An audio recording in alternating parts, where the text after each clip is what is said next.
All right, guys, we're going to start up. This is mineral identification, and we've talked about the silicates, so now I want to talk about the non-silicates. These are the ones that do not have silicon, do not have oxygen.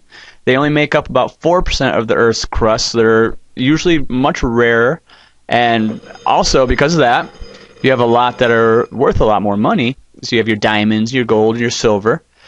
And so we're going to talk about how you can actually take these non-silicates and break them up into even smaller organizational groups. And we are going to go over those organizational groups, the first one being the carbonates.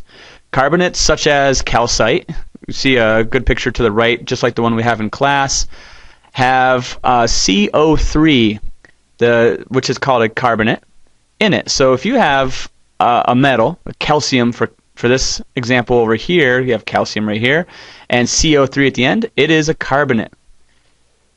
The next one are the oxides, and it stays simple like this, guys. Here's an example of hematite at the bottom, and the simplicity is where a carbonate has a CO3 at the end, an oxide just has an oxygen at the end, and some sort of metal at the beginning. For hematite, you have iron and oxygen. If you change the metal at the beginning to something else, you'd have a different type of oxide. Sulfides have a sulfur, so it's a metal ion, in this case lead, attached to a sulfur. And that forms galena. This is galena. We'll look at that in class. Sulfates, sort of like carbonates, they have actually two elements together. We call these polyatomic ions. And a carbonate is CO3. A sulfate is SO4. So you take a metal and bond it to an SO4, and you have a sulfate. Here's barite, and you can see a couple different examples there. Now, those that are all by themselves, they don't have a metal attached to an oxygen or a metal attached to a sulfate. Those that are just one element all by itself, I would call the native elements. And a couple examples of those are gold. Gold is made of nothing but gold. Silver is made of nothing but silver. So those are our characteristics and our groupings of the non-silicates. I want to talk briefly about how these minerals form. And there's two ways that minerals really form. One is from the cooling of magma. And I want to talk briefly about that and show you some examples in class also. If you have minerals forming from magma cooling and they cool very fast, you have very small crystals or maybe no crystals at all in your rock. None of those shiny crystals. If it cools slower, you have smaller crystals. And if it cools very slow, you have the building of very large crystals. And basically what it is just almost like letting something sit in the oven. If you can let it cool very slowly, it gives time for these crystals to form. We're going to take probably a little look at an example of this, maybe a video in class showing some very slow cooling minerals, extremely large crystals found, I believe it's down in South America or Mexico. A second way minerals can form are when liquids are dissolved. When you add water and let it dissolve certain minerals and reform, you get a number of different types of minerals, which is why here on Earth we have so many different types of minerals, because we have water. All right, from here, I want to talk about how we can actually identify minerals. You have this unknown mineral sitting in front of you. What are the steps that you could go through to figure out what that mineral is called? How can you identify it in the same way that you would identify an animal or a plant out in nature? And there's different physical properties that we can look at in minerals. The first one being color. What color is it?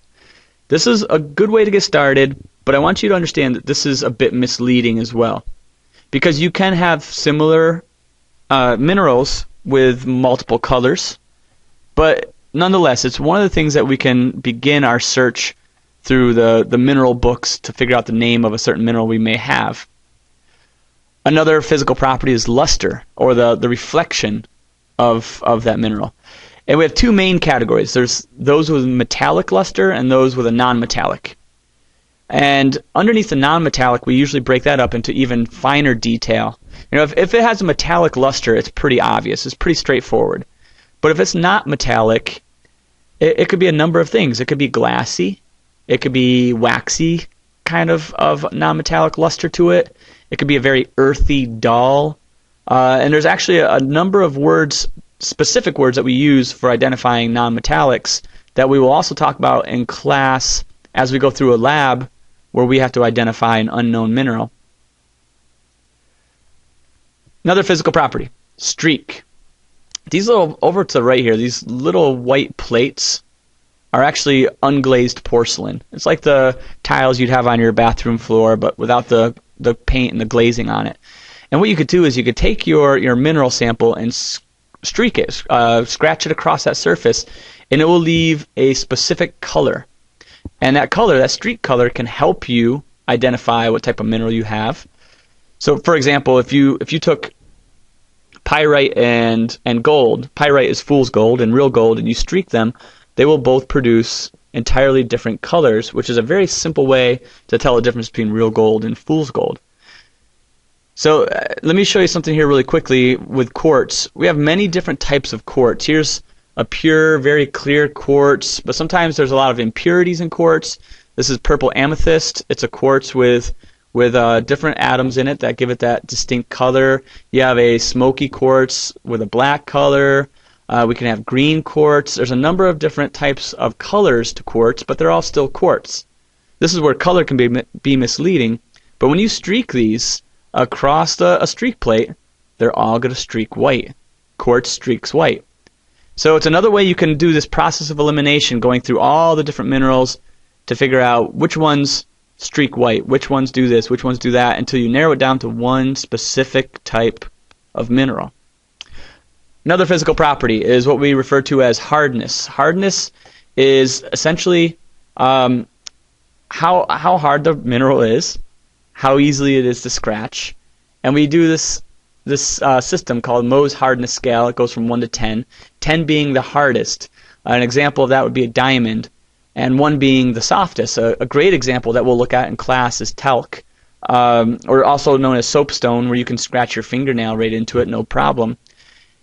And there's different ways you can do this. If you're in the field and you don't have the right equipment, you can use a fingernail. If your fingernail scratches it, then you have a mineral that has a hardness of 2 or 1. If a copper penny can scratch it, if a piece or a steel file, if glass, all these different things can scratch it because they have their own unique hardness. If it scratches into the rock, it tells you that the rock is softer than that. We're going to actually use a pick set in class, a much more professional way of doing it, that has these little picks with known hardnesses, and we'll scratch them into the rocks and get a sense of how hard your unknown mineral is. I'm sorry, I keep going between the word rock and mineral, but I should be just saying mineral here. And we can use that to figure out what type of mineral you have. The next thing that we could use as a physical property is how a rock breaks, how it cleaves. We refer to it as cleavage, or how it fractures. Some rocks will, or some minerals, there I go again, some minerals will break randomly. They don't really have a pattern. However, some, you break them and they break into certain patterns. They might break into little cubes, into little blocks. If you have a piece of halite, which is salt, a big chunk of that, and you break it with a hammer, you'll have a whole bunch of little pieces of cubes, little pieces of salt cubes. The reason that they break up this way is because of the crystal formation inside of those. And here's a handful of these different types of crystal formations. There's the cubic one, upper left-hand corner.